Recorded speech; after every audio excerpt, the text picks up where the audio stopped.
Como todos saben, se está realizando en la ciudad de Guadalajara la Feria Internacional del Libro, y en la Feria Internacional del Libro estuvo Anabel Hernández presentando La historia secreta, la alianza perversa del cártel de Sinaloa con la transformación de Cuarta, un libro que tiene, ustedes saben, descolocadísima a la gente precisamente de Morena y a todos sus fieles.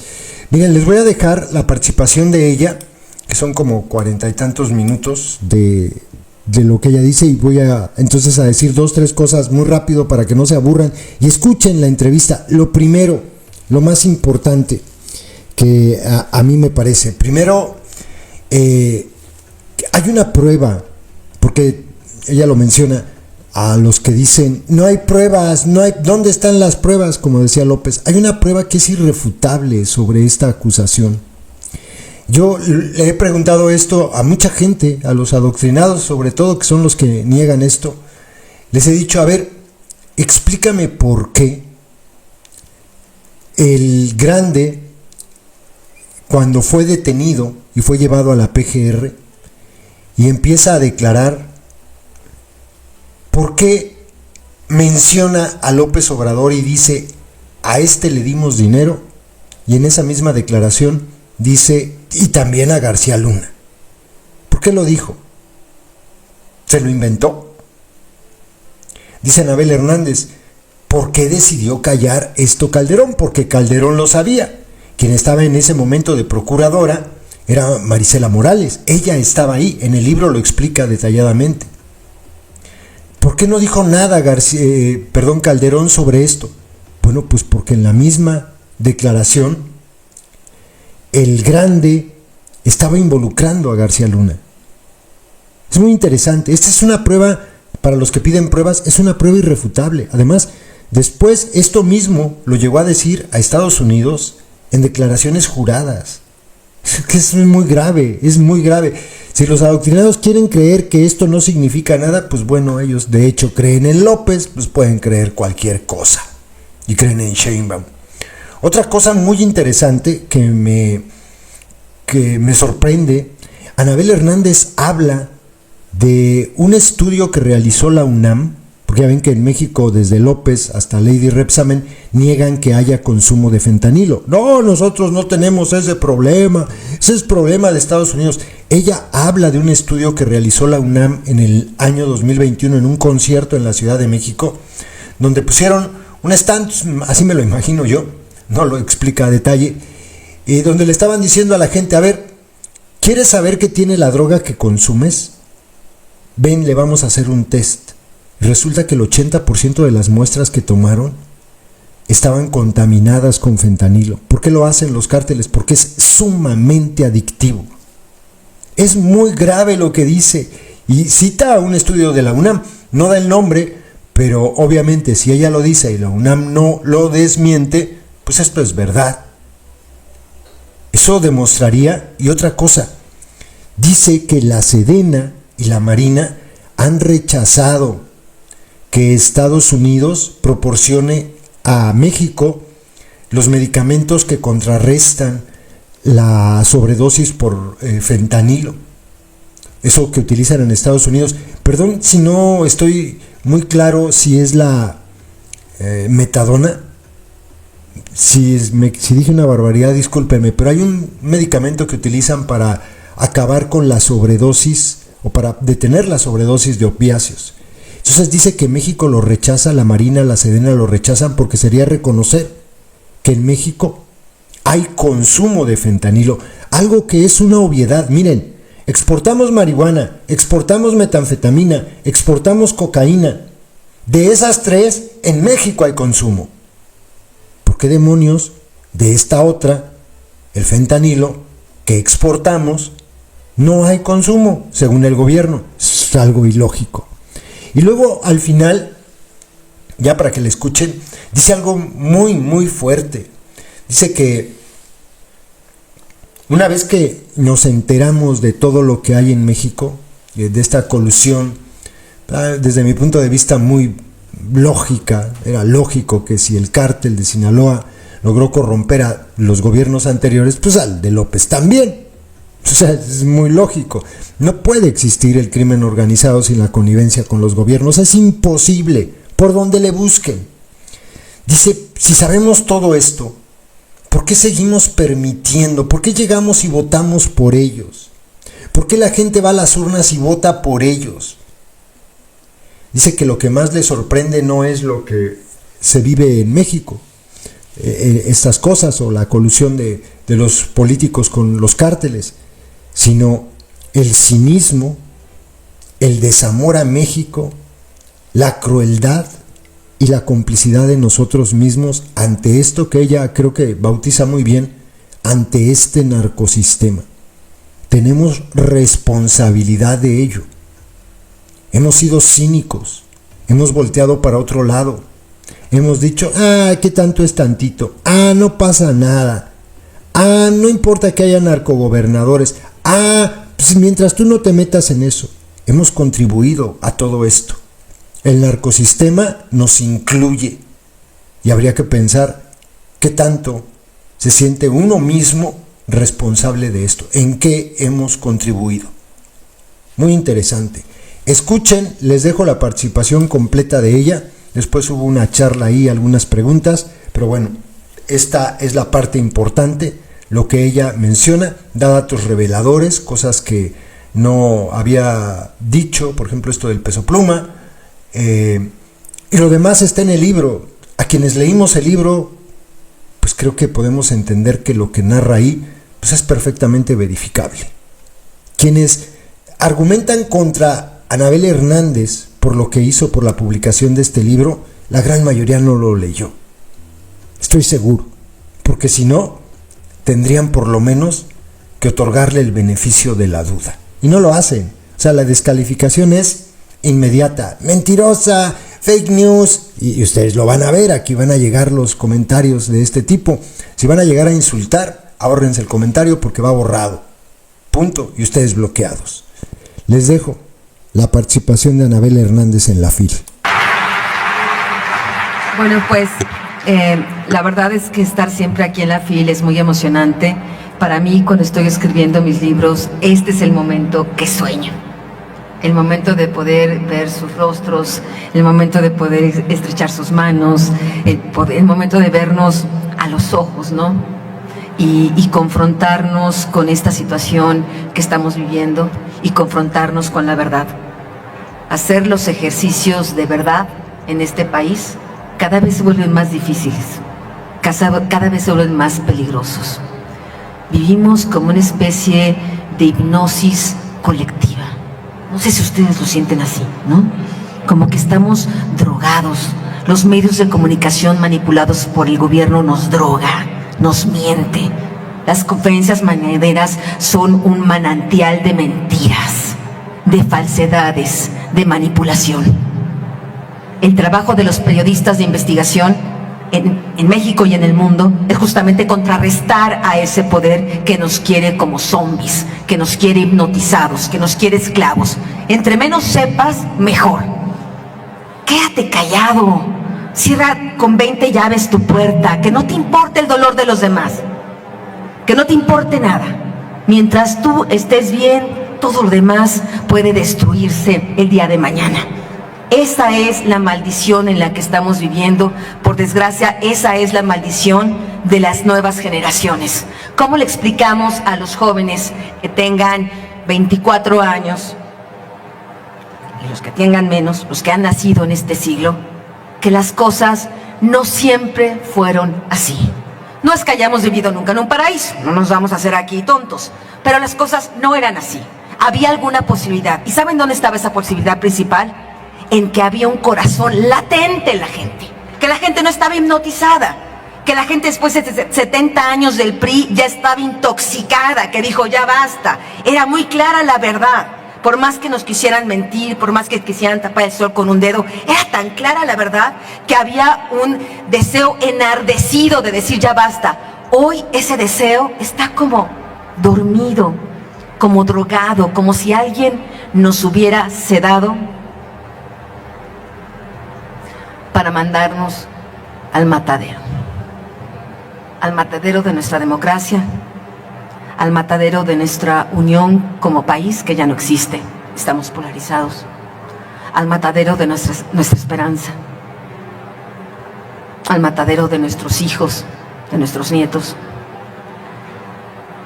Yo no sé ustedes, pero yo soy de las que dice no. Conmigo no. ¿Es dolorosa la verdad? Lo es. Ojalá este tipo de libros no tuvieran que nacer nunca, ojalá, de verdad. Yo sería la primera en decir, prefiero meterme a cocinar, que cocino muy bien. Un día tendré que hacer libros de recetas, si la editorial me deja, ¿verdad? Pero claro que me gustaría tener otra vida. No me gustaría vivir en el hoyo, en la cloaca en la que he vivido en los últimos 24 años de mi vida, investigando estas corruptelas, el crimen organizado, el narcosistema en el que vivimos, ¿no? Ojalá no fuera así, pero mientras sea así, alguien tiene que hacer, como quien dice, el trabajo sucio, entre comillas. Alguien tiene que ir ahí, nadar ahí, escuchar esos testimonios, descubrir las mentiras para venir a decirlas en foros como este.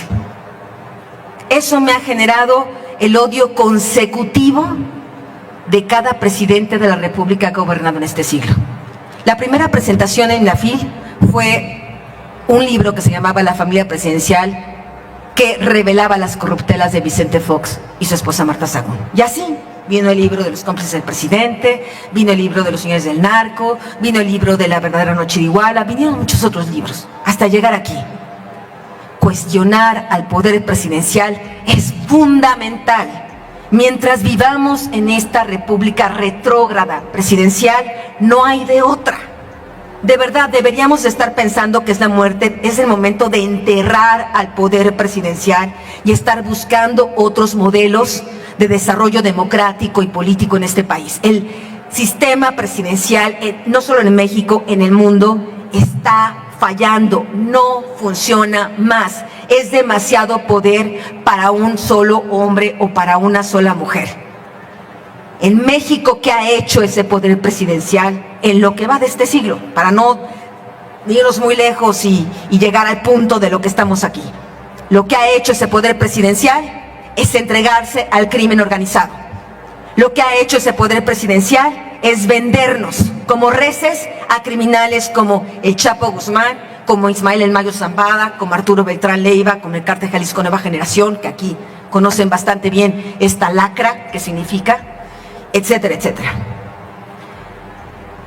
Y es el momento de poder desmenuzar, hacer una especie de autopsia de este poder presidencial, partirlo en dos y mostrarlo con toda la crudeza que es. Y si bien es cierto descubrir las corruptelas de Vicente Fox, de Calderón, de Peña Nieto, pues siempre fue algo difícil, ¿no? Encontrar las pruebas, encontrar los testigos. Pero yo lo confieso abiertamente, no tengo miedo de decirlo, no me da vergüenza decirlo. Encontrar lo que encontré sobre Andrés Manuel López Obrador es algo que no me esperaba. No sé ustedes, yo honestamente no me lo esperaba. Todo nació, y comenzamos con el PowerPoint en la primera hoja. Todo nació en el 2019, cuando escribiendo el libro El Traidor, el diario secreto del Hijo del Mayo, que también venimos a presentar aquí en su momento, investigando los contratos que tenían los gobiernos federales con las empresas del Mayo Zambada, pues yo hice una solicitud a través de la Ley de Transparencia y me esperaba que efectivamente pues Calderón, Peña Nieto iban a tener contratos con empresas del Mayo Zambada. ¿Cuál fue mi sorpresa? Que también tenía contratos el gobierno de la Cuarta Transformación, de los que habían dicho que adiós a la mafia del poder, que fuera la corrupción, que fuera los pactos secretos, etcétera, etcétera. Yo me pregunté, ¿esto significa algo? Venía entonces esta política de abrazos y no balazos, que esto no sonaba bien, ya olía un poco mal, ¿no? Algo se estaba pudriendo ahí, algo o había nacido podrido, ¿no? Y de pronto esta pestilencia suavemente empezaba a llegar a las narices y decía uno, aquí no están las cosas bien. Después liberan a Ovidio en el 2019. Después va el presidente Andrés Manuel López Obrador a legitimar al crimen organizado para saludar a la mamá del Chapo Guzmán. Que para aquí la gente lo normaliza de una manera, no sé qué es más escandaloso, debo decir. Si el saludo del presidente a la madre de un criminal de la magnitud de el Chapo Guzmán, o que la gente se lo tragara, que la gente no le reclamara. No sé qué es más indignante, yo todavía tengo que luchar con eso, tengo esa pregunta en mi cabeza, en mi alma, ¿no? ¿De qué me indigna más? ¿A este corrupto cínico o a la gente que simplemente está de nueva cuenta en este trance de hipnosis? Y es ahí cuando me encuentro sentada en una sala muy elegante en la Corte de Distrito Este de Nueva York en el año 2020. Eran los tiempos del COVID, cuando nadie podía viajar. Se acordarán que Estados Unidos cerró totalmente sus fronteras, etcétera, etcétera. Ustedes se preguntaban, ¿yo por qué estaba ahí? Yo estaba ahí porque el Departamento de Justicia de Estados Unidos había pedido mi ayuda para el caso de Genaro García Luna, que como ustedes saben fui la periodista que lo descubrió, lo denunció y arriesgué mi vida por eso. Cuando el Departamento de Justicia me pidió mi ayuda, yo dije sí, porque iba a contribuir con cualquier tipo de justicia que pudiera generarse en torno a este criminal. Si me lo hubiera pedido el gobierno de México, hubiera dicho que sí. ¿Ustedes creen que alguien me lo pidió? ¿Creen que López Obrador me lo pidió? ¿Creen que alguien en este país quería juzgar a García Luna? No, y les voy a decir por qué. De eso trata un poco esta historia secreta. Bueno, pues ahí sentada en la sala del juez, del fiscal, me entero que había habido una investigación abierta en la Corte de Distrito Sur de Nueva York contra Andrés Manuel López Obrador y su campaña presidencial. Habían descubierto, la agencia antidrogas DEA, que desde el 2005 Andrés Manuel López Obrador comenzó a recibir dinero del cártel de Sinaloa para su campaña presidencial, que en 2006 recibió más dinero que el propio Andrés Manuel López Obrador. No crean que estamos hablando del típico caso en que los narcos van y quieren conquistar al candidato y que están pidiéndole, pues, acepte nuestro apoyo. No. Aquí en este caso, y eso me lo dijeron autoridades del gobierno de Estados Unidos, y después lo pude saber reconstruyendo los hechos con los propios protagonistas de la historia, narcotraficantes que estuvieron presentes ahí, de que en este caso quien pidió el dinero fue López Obrador. Mandó a 2 integrantes de su equipo en un encuentro que se llevó pues justamente allí en Nuevo Vallarta a pedir este dinero. Quienes contribuyeron en este dinero fue Alfredo Beltrán Leiva, Arturo Beltrán Leiva, el Mayo Zambada, el Chapo Guzmán, Edgar Valdés Villarreal, alias La Barbie, estuvo Carlos Montemayor, estuvo Nacho Coronel, un narcotraficante importante aquí de Jalisco, y entre ellos hicieron esta colecta para darle este dinero. A mí me sorprendió esta situación que comentaba la DEA. Tuve acceso a un documento que se llama Operación Polanco y ahí comenzó mi recorrido para entender si esto que estaba diciendo el gobierno de Estados Unidos era real o no. Y lo que yo me encuentro es que no solo Andrés Manuel López Obrador recibió dinero del cártel de Sinaloa en la campaña del 2006, sino también en la campaña del 2012 y en la campaña del 2018. Empezamos por partes. Cuando hay gente como López Obrador que pregunta, ¿y dónde están las pruebas? Las pruebas son muy claras. Número uno, las pruebas están ante nuestros ojos, ¿no? O sea, están todos los días. Habrá que solo ver cómo dejó el país o cómo está Sinaloa en este momento para entender cuáles son las pruebas, ¿no? Donde el gobierno declina ser gobierno porque la señora Claudia Sheinbaum no puede entrar a Sinaloa y poner orden, pues porque ella también es parte de este sistema criminal y recibió dinero en su campaña presidencial de las mismas 2 facciones que hoy están en disputas, de los Zambada y del Chapo Guzmán. Pero entonces estamos hablando de que cuando comienzo a investigar cuáles son las pruebas, hay pruebas específicas y fehacientes.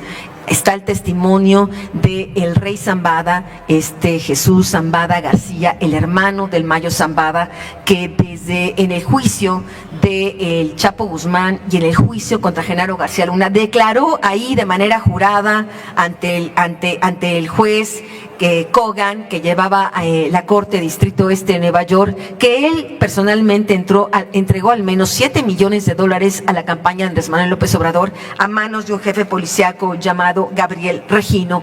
Era el subsecretario de Seguridad Pública cuando Andrés Manuel López Obrador era todavía jefe de gobierno de la Ciudad de México.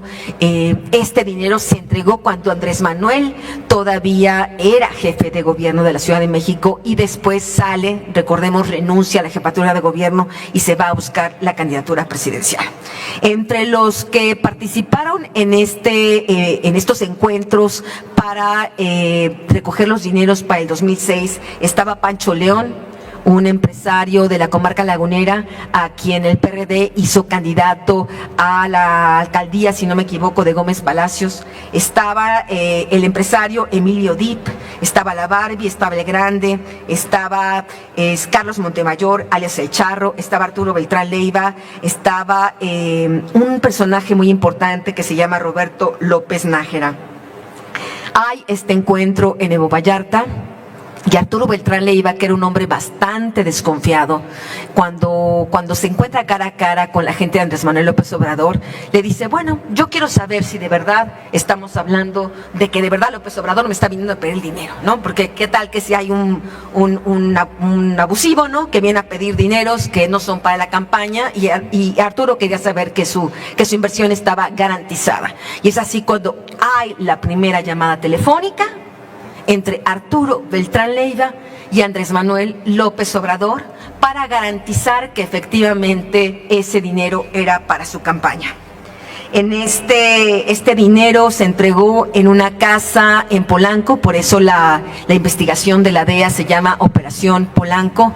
Ustedes recordarán que yo en enero justamente de este año presenté por primera vez esta investigación de la Operación Polanco, de lo que había investigado la DEA. Ese mismo día, 2 medios de comunicación de Estados Unidos, ProPublica e Insider Crime, publicaron exactamente la misma información horas después de que yo la publiqué. Y bueno, esto finalmente causó el primer cisma al gobierno de López Obrador. López Obrador nunca antes había perdido, la compostura, ¿no? Como que siempre había estado en un lugar cómodo. Esa situación de que se revelara por primera vez este secreto tan bien guardado durante tantos años lo sacó totalmente de su confort, y es así cuando en las calles de México comenzaron a corear el verdadero nombre que se merece López Obrador: narcopresidente. Y esa situación realmente lo sacó totalmente de contexto. Yo hablé directamente con un integrante del equipo de la Barbie, un lugarteniente. Hablé con él en el 2021. Esta persona está encarcelada en una prisión mexicana.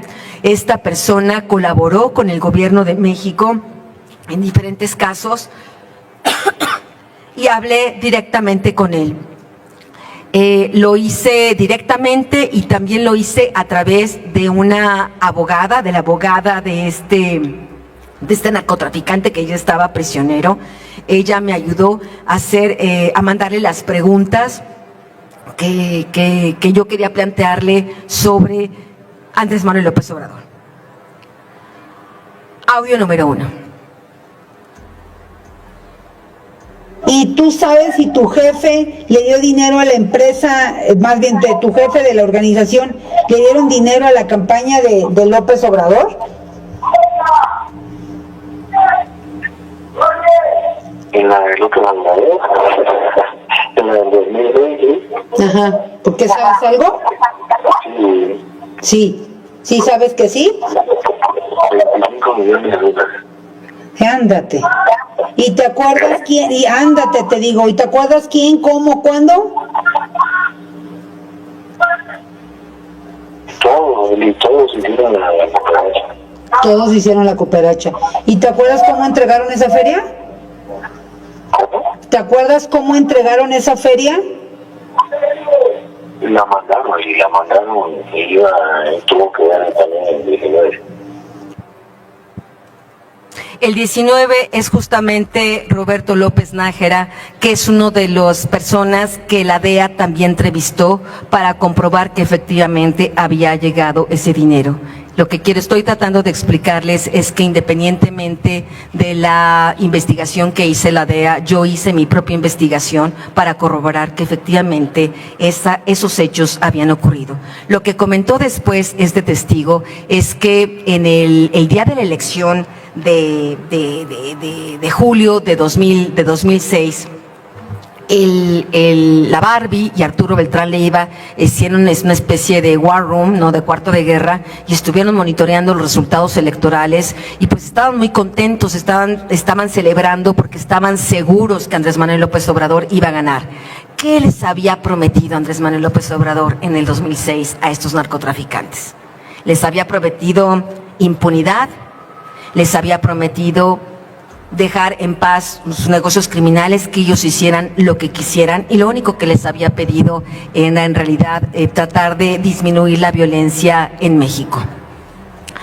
Antes de las elecciones hubo un episodio en la comarca lagunera, fue en junio de 2006, donde Andrés Manuel López Obrador se reunió directamente con Sergio Barragán Villarreal, alias El Grande, quien por órdenes de Arturo Beltrán Leiva le entregó al menos $500,000 a AMLO en un hotel de paso.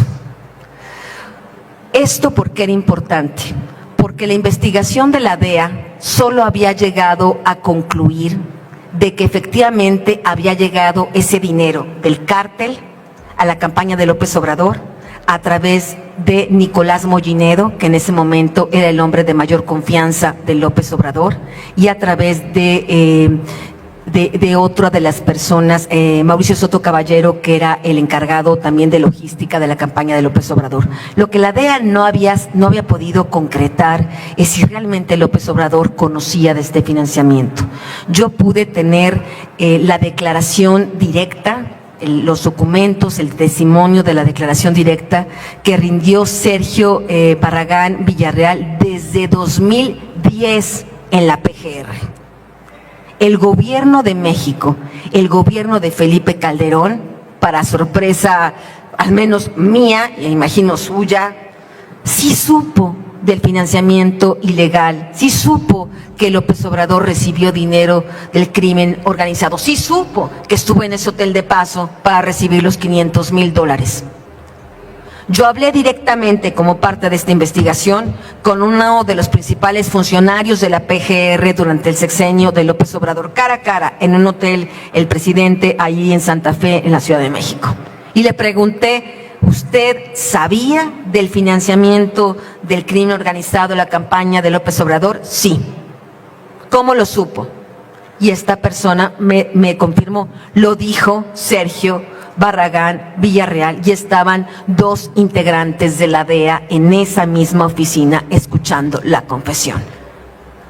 ¿Por qué no hizo nada el gobierno de Calderón? Si se supone que eran archienemigos, ¿no? O sea, la historia que nos han contado todos, Calderón era archienemigo de Andrés Manuel López Obrador. ¿Por qué no se hizo nada?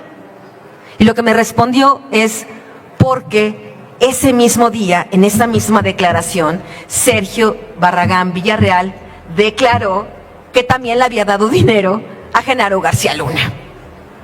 Calderón lo que decidió sabía que si explotaba el escándalo de López Obrador, iba a explotar el escándalo de Genaro García Luna, y como que prefirió dejar como cerrada la caja de Pandora, decir, mejor aquí todos nos hacemos tontos, no existió ni una cosa ni existió la otra y basta. ¿Qué es lo que sucede? Cuando Sergio Barragán Villarreal es extraditado a Estados Unidos en 2012, él vuelve a repetir estas afirmaciones.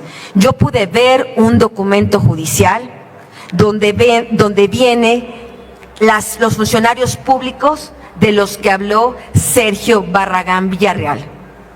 Y ahí viene el nombre de Andrés Manuel López Obrador. Es decir, el gobierno de Estados Unidos también lo sabe. La DEA decidió parar su investigación sobre López Obrador porque ya López Obrador en el 2011 quería volver a buscar la presidencia de la República y la DEA consideró que no quería que continuara con la investigación para que no se le acusara de interferir en la vida política de México. Lo que ocurrió, pues un grave error. Como después veremos en lo que nos dice, lo que nos habla la historia, ¿no? En el 2012, Andrés Manuel López Obrador, cuando vuelve a buscar la presidencia de la República, vuelve a recibir dinero del crimen organizado. Y en esa ocasión, ¿saben quién apostó por este señor? Los chapitos. Iván, Alfredo, Joaquín y Ovidio Guzmán, hijos del Chapo Guzmán. Incluso su padre no estaba muy convencido de eso y sin embargo los chapitos decidieron hacerlo. Lo supe de primera mano de un miembro del cártel de Sinaloa que hoy es uno de los principales testigos colaboradores del gobierno de Estados Unidos, que es Dámaso López Serrano, alias el Minilic. Él se entregó a la justicia de Estados Unidos, purgó su condena y hoy es un testigo clave contra los chapitos. Y diría yo que hoy el Minilic es un testigo clave de cómo ha evolucionado el interior del cártel de Sinaloa. En el libro La Historia Secreta viene exactamente cómo los chapitos se convirtieron en los chapitos. Cómo los chapitos entraron al negocio del fentanilo. Cómo nace la pandemia del fentanilo, la historia está aquí. Y cómo realmente esta pandemia del fentanilo, esta producción masiva de este opiáceo sintético en México ocurre durante el gobierno de Andrés Manuel López Obrador. ¿Por qué López Obrador liberó a Ovidio? Los chapitos le habían dado dinero. O sea, no le debía solo el favor al padre por haberlo financiado en el 2006. Ella tenía una deuda personal con los hijos del Chapo Guzmán. Por eso cuando es detenido lo liberó. Después lo que sucede es que pierde, como sabemos, pierde de nuevo la elección presidencial y en el 2018 López Obrador, ya con este partido Morena, pues intenta volver a competir por la presidencia de la República y ahí de nueva cuenta lo vuelve a apoyar el cártel de Sinaloa. Solo que pues ya el Chapo Guzmán ya no estaba, Arturo Beltrán Leiva ya no estaba y entonces quien lo apoya es Ismael Zambada García, el Mayo Zambada, y lo apoyan los chapitos. Pude hablar directamente con personas, con integrantes del grupo del Mayo Zambada. Este testigo me consta, porque lo vi en las circunstancias, que puedo afirmar categóricamente que es uno de los principales testigos del gobierno de Estados Unidos, también contra los chapitos, pero también contra Rubén Rocha Moya, hoy gobernador de Sinaloa. ¿Qué es lo que pasa en el 2018? En el 2018, el cártel de Sinaloa no solo ayuda a Morena a llegar a la presidencia de la República, sino ayuda a Rocha Moya a ser electo senador por Sinaloa. Y es ahí cuando por primera vez el estado de Sinaloa comienza a convertirse, dijéramos, a teñirse de guinda, ¿no? Habitualmente era principalmente priista, después tenía ahí algunos tintes del PAN, pero ese año, en 2008, Sinaloa se pintó de guinda. Es ahí, en ese momento, donde entre Andrés Manuel López Obrador y el Mayo Zambada comienzan a planear cómo hacer que el cártel de Sinaloa pueda ir controlando de manera política diferentes estados de la República. Y es ahí cuando se empiezan a diseñar cómo se va a ayudar a diferentes miembros de Morena a ganar gubernaturas en territorios de influencia y de interés del cártel de Sinaloa. Y es ahí cuando llegamos al año 2021, donde desde el inicio de ese año yo recibí información de personas que estuvieron directamente presentes en las reuniones entre el Mayo Zambada, Andrés Manuel López Obrador y Rubén Rocha Moya, para que Rubén Rocha Moya fuera el candidato del cártel de Sinaloa. Rubén Rocha Moya también recibió apoyos y dineros de los Chapitos, y es así como este señor se convierte en el primer, si se puede decir, en el primer narcogobernador morenista del estado de Sinaloa, con todas las consecuencias que eso implica. Después vino, por supuesto, Alfonso Durazo, el candidato de Sonora, y empezaron así a plagarse diferentes estados, llegaron a ser gobernados, ganaron gubernaturas Morena gracias a esa complicidad con el cártel de Sinaloa. En el año 2021, los Chapitos no solo ayudaron a Rubén Rocha Moya económicamente, sino también lo ayudaron haciéndole propaganda, llamando al voto, obligando a la gente a votar, y ese día de las elecciones hubo un operativo deteniendo a personas de la oposición, secuestrando a militantes de la oposición para presionar a que fuera Morena el que ganara la elección de gobernador y varias de las alcaldías. El cártel de Sinaloa, a cambio, por supuesto, lo que hizo es poner a varios de sus lugartenientes, a varios de los políticos más cercanos a ellos en diferentes presidencias municipales. Y está el caso, por ejemplo, de Ana Karen Val Medina, que se convirtió en el 2021 en la primera mujer presidenta municipal del municipio de Elota. Cuando López Obrador, cuando la gente pregunta ¿y dónde están las pruebas?, pues ahí las están viendo ustedes. La señora Ana Karen Val Medina, de cachetito con López Obrador, muy cercana a Claudia Sheinbaum. Ana Karen Val Medina era la embajadora del cártel de Sinaloa, era la esposa de René Bastidas, alias el 00, uno de los principales lugartenientes del Mayo Zambada. El 00 pagó al menos $10 millones para que su esposa fuera presidenta municipal de Elota, y después era recibida, así como si fuera de verdad la primera dama del cártel de Sinaloa, en Palacio Nacional, y era recibida en los principales eventos de Morena, y era recibida por la propia Claudia Sheinbaum. Cuando la gente se pregunta ¿y dónde están las pruebas?, pues ahí están los eventos públicos. El tema es no perder la capacidad de asombro. El tema es no porque estos sean cínicos, esto deja de ser escandaloso. Y creo que es uno de los peores fenómenos que ocurrieron en este sexenio. Era tal el cinismo, el desparpajo con el que se hicieron todas estas cosas, imagínense. O sea, estas fotografías circularon por redes sociales, ¿no? El cártel, pues, por supuesto, pues estaban felices, ¿no? La embajadora del cártel recibida como gran señora en Palacio Nacional, ¿no? Y todo esto a la luz de todo el mundo, ¿no?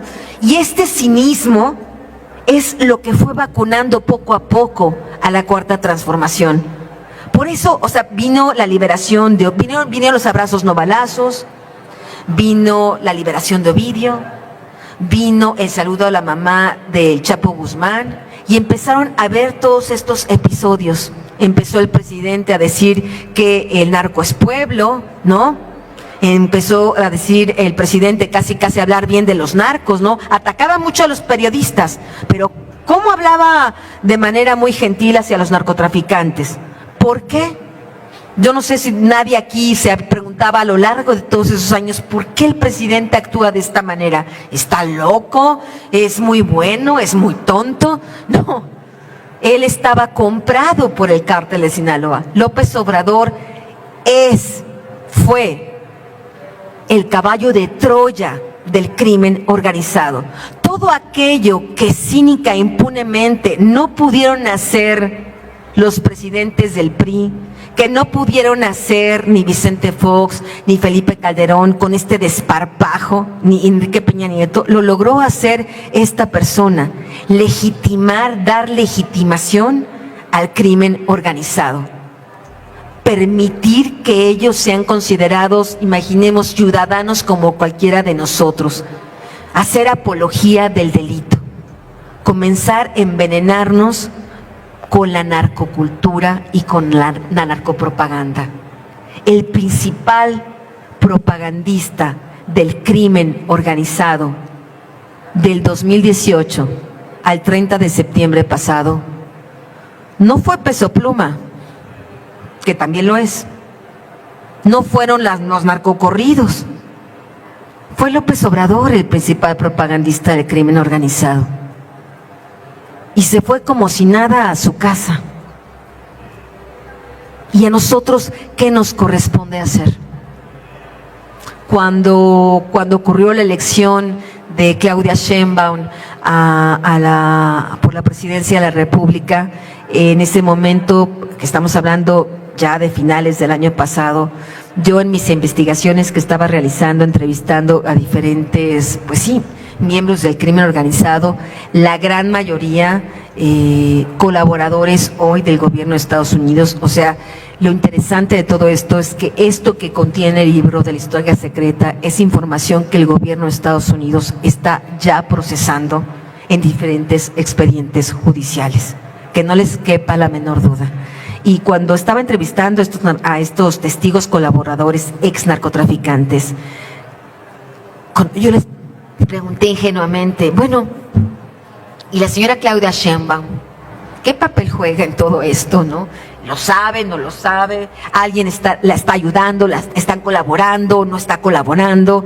Y me dijeron, o sea, uno de verdad se rió en mi cara, ¿no? Como diciendo, ay señora, usted no ha entendido nada, ¿no? Me dijo, no, pues incluso el cártel piensa que con Claudia les va a ir mejor. Estaba convencidos muchos integrantes del cártel que con Claudia les iba a ir mejor. A través de personas importantes, muy cercanas a el Mayo Zambada, se le hizo llegar dinero a la campaña presidencial de Claudia Sheinbaum y ella misma hizo, dijéramos, su propia colecta de dinero cuando fue jefa de gobierno de la Ciudad de México, y esto viene en el último capítulo que se llama La Heredera. Cuando ella fue jefa de gobierno de la Ciudad de México, hizo acuerdos también con la gente del Mayo Zambada. Hay un sujeto muy importante llamado José Ángel Rivera Zazueta, el enviado, dijéramos, del cártel de Sinaloa del Mayo Zambada a controlar el tráfico de estupefacientes en el Aeropuerto Internacional de la Ciudad de México. Tiene muchas bodegas de droga en México, incluyendo bodegas con fentanilo. El fentanilo se distribuye en México. Hay gente que está muriendo en las ciudades fronterizas dentro de México por el fentanilo. Hay una orden directa de los gobiernos morenistas para que de las autopsias que se hacen a las personas que están muriendo a causa de fentanilo, se omita decir que es por sobredosis o que hay en sus cuerpos este opiáceo sintético. La Sedena, la Marina, cuando han llegado miembros del gobierno de Estados Unidos a capacitarlos para darles estos medicamentos que se supone se utilizan mucho en Filadelfia, esta llamada Zombilán, que es así como abre el libro, que se utilizan para emergencia, que la gente pueda revivir, que no pierda la vida en la sobredosis del fentanilo. La Sedena y la Marina han rechazado recibir estos medicamentos. Dicen que no pueden distribuirlos, que no los van a distribuir, porque distribuirlos significaría reconocer que efectivamente en México hay ese problema de fentanilo.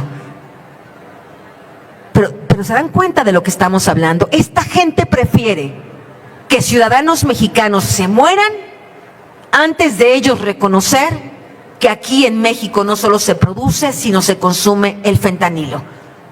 Hay estudios de la UNAM donde está probado que en un concierto en la Ciudad de México, si no me equivoco, en el 2021, se puso una especie de laboratorio de esta universidad de la UNAM para decir a los jóvenes que si querían hacer test de sus drogas, pues ellos mismos podían hacer el test para comprobar si en la droga había fentanilo. En el 80% de las muestras que esta universidad hizo, había presencia de fentanilo en ese, simplemente una muestra así como al vuelo en ese concierto de la Ciudad de México. De eso estamos hablando, y de eso son las cosas que el gobierno no quiere decir. No quiere decir porque están coludidos con los principales traficantes de fentanilo, que es justamente el cártel de Sinaloa. Cuando llega Claudia Sheinbaum al poder, llega de la mano de, yo creo que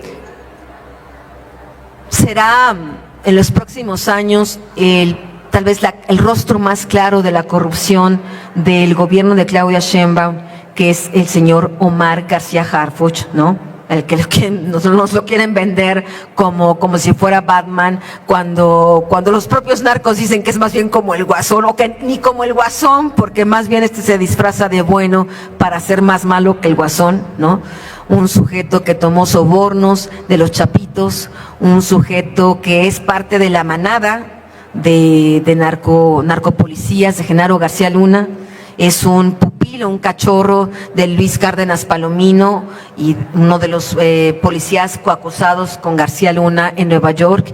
Es un tipo que justamente su hermano fue acribillado aquí en Jalisco, Javier García Morales, el hijo de Javier García Paniagua, también un policía corrupto, un policía que recibía dinero del narco, del padre de García Harfuch, y García Harfuch pues siguiendo muy fielmente los pasos de su propio padre. Y García Harfuch en sus exámenes de control de confianza pues reconoció directamente que él había recibido, que él tenía contacto con el crimen organizado, y que su familia, su hermano Javier García Morales, había estado involucrado con el crimen organizado. Estamos hablando, pero además estamos hablando que eso está documentado, hay papeles, están las firmas de García Harfuch en esto, y la señora todavía tiene la cara dura, el cinismo de ponerlo como secretario de Seguridad Pública. Acaba de decir apenas el lunes que por suerte ya tranquilizó a Donald Trump, le dijo que en realidad los carteles están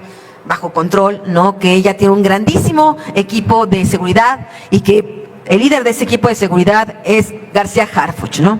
Pues imaginemos la cara que habrá puesto Donald Trump a saber esto, sobre todo porque García Harfuch es uno de los que está siendo investigado no solo por corrupción.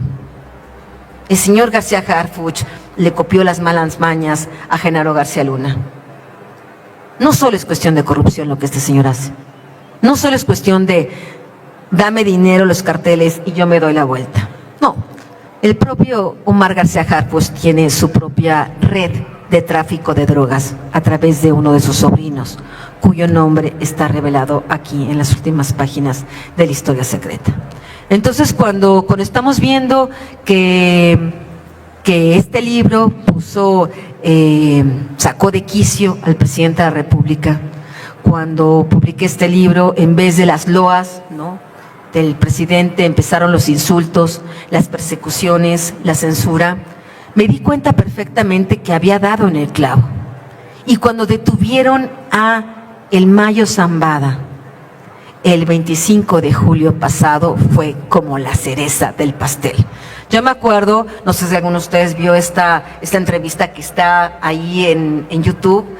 Quien no la haya visto, pues a lo mejor valdría la pena de verla, ¿no? Una entrevista muy álgida que tuve con la señora Adela Micha, donde ella me preguntaba que dónde estaban las pruebas, le estaba explicando la metodología, le estaba explicando cómo se hace el periodismo de investigación, ¿no? Ella nunca lo ha hecho, pero bueno, pensé que era útil poder conversar esto con una conductora de programas, y ella me preguntaba, pero ¿tú estás seguramente segura de lo que estás diciendo, de que López Obrador se coludió, que recibió dinero del cártel de Sinaloa? Yo le dije, no tengo la menor duda. Yo no tengo la menor duda que esto fue así. Y me decía, ¿y tú crees que López Obrador finalmente pues pagará las consecuencias de esto? Y yo le dije, sí lo creo, honestamente sí lo creo. le digo, el tiempo me dará la razón. Lo que yo no esperaba, honestamente, es que el tiempo iba a transcurrir tan rápidamente, ¿no? Y ocurre la detención de el Mayo Zambada y la cara, no sé si la vieron, de López Obrador al día siguiente estaba como le estaba dando un patatús, ¿no? Se podría decir coloquialmente hablando, ¿no? Estaba a punto del infarto, ¿no? El pobre hombre, lo primero primero 12 horas de silencio total, mutis, nada. Habían detenido a el narcotraficante más poderoso de México y el señor no dijo nada. Y cuando abrió la boca fue para decir, les juro que yo no fui, ¿no? Señor Mayo, le juro que yo no participé en esto. Nosotros no tuvimos nada que ver, o sea, como lavándose las manos de decir, por favor, ¿no? Y casi abogando para que se lo devolvieran, ¿no? Casi pidiendo explicaciones al gobierno de Estados Unidos de por qué se lo llevaron, ¿no? ¿Por qué se llevaron la estabilidad, no, del país, ¿no? Luego los acusó a los gringos de que por el que se llevaron al Mayo había guerra en Sinaloa, ¿no? O sea, ya entendimos quién gobierna Sinaloa, ¿no? Se llevaron al rey de Sinaloa, se llevaron al gobernador de Sinaloa y entonces es por eso que después se queda hay esta inestabilidad en Sinaloa, ¿no? Entonces, yo lo que les puedo decir es que este libro fue un libro muy difícil de realizar. En todo momento me cuestionaba si iba por la ruta correcta. Soy una persona que duda todo el tiempo de todo. Soy una persona que me cuestiono todo el tiempo si esto que parece agua es agua, ¿no? O qué cosa es, ¿no? Y entonces hay que abrirla y probarla y saber si eso no es para entonces escribir, sí, era agua, no solo una botella que parecía con agua, eso que tenía en su interior era agua. Eso es lo que pueden encontrar en el libro La Historia Secreta. Y bueno, lo que les puedo decir es que el Mayo Zambada, después de algunas ya semanas en prisión, la información que recibí justamente de personas del gobierno de Claudia Sheinbaum, porque ella ya lo sabe, es que Ismael El Mayo Zambada, pues ya está, coloquialmente, como se dice, soltando la sopa en Estados Unidos. Ya van decenas de páginas que ha declarado sobre su relación con Andrés Manuel López Obrador, con Morena y sus reuniones que tuvo directamente con el hoy expresidente de la República. ¿Qué va a hacer el gobierno de Estados Unidos con esas declaraciones? No lo sé. Para procesar a García Luna se tomaron mucho tiempo. Yo revelé en el libro Los Señores del Narco que García Luna estaba involucrado con el cártel de Sinaloa, con la misma metodología y de la misma forma que hoy estoy revelando esto. De hecho, curiosamente, dos de los principales testigos en contra de García Luna, que le entregaron dinero a García Luna, son los dos principales testigos que afirman haberle dado dinero a Andrés Manuel López Obrador. O sea, mientras Andrés Manuel López Obrador nos hizo creer que Genaro García Luna era su super archienemigo, no nos dijo todas las conferencias que ese narcopolicía y que esos corruptos y todo eso. Bueno, en realidad eran del mismo equipo, eran del mismo bando, recibían dinero al mismo tiempo, en el mismo periodo de años por parte de los mismos narcotraficantes. ¿Por qué López Obrador durante todo su mandato nunca presentó cargos contra García Luna por narcotráfico? Nunca presentó cargos contra Felipe Calderón por narcotráfico. Nunca presentó cargos contra ningún funcionario corrompido con el narcotráfico por narcotráfico. ¿Por qué? Porque él era parte de ese sistema. Por eso les estoy diciendo que si algo es López Obrador, si algo lo podría definir, si lo pudiéramos decir, ¿qué es López Obrador? ¿Qué significa para este país? Yo lo que les diría es que es el caballo de Troya del crimen organizado. Estábamos viendo acá a Genaro García Luna y a Felipe Calderón y a Enrique Peña Nieto para que no viéramos acá cómo este caballo de Troya pues se nos metía por la puerta de la cocina, ¿no? El problema es que este caballo de Troya, Andrés Manuel López Obrador, no se ha ido en realidad al poder. El problema es que sigue ahí y que el partido Morena es este mega caballo de Troya y que la gran mayoría de los gobernadores que hoy tiene Morena en diferentes estados de la República es gente que le debe la candidatura a el cártel de Sinaloa. Y uno de ellos es justamente el gobernador de Chiapas, que acaba de tomar posesión, donde hay testimonios directos de que él estuvo negociando con la gente del Mayo para que tomaran control de algunas zonas de Chiapas, pues cuando él era un ilustre político de ese estado. De eso estamos hablando. ¿Qué va a hacer el gobierno de Estados Unidos con estas declaraciones? Estábamos en eso. No lo sé. Decíamos que con lo de García Luna se tardaron mucho tiempo, pues se tardaron 9 años, ¿no? Yo publiqué esto en 2010, ellos lo detuvieron en 2019. ¿Qué hará Donald Trump con estas declaraciones sobre Andrés Manuel López Obrador? ¿Las van a procesar y se hará justicia? ¿O las utilizará como una espada de Damocles, ¿no? Como una especie de mecanismo de extorsión para Claudia Sheinbaum, para que esta mujer se arrodille en nuestro país, ¿no? Y termina haciendo lo que quieran? No sé, es una pregunta que hacerse. Pero más allá de lo que hará Trump o no hará Trump, la gran pregunta es, ¿qué vamos a hacer nosotros con ese narcosistema? ¿Cuál es la parte que nos toca? Yo creo que es momento, después de toda esta explicación, de preguntarnos qué parte de todo esto, en qué pequeña parte de todo esto cada uno de nosotros es responsable. ¿En qué parte de nuestro cinismo?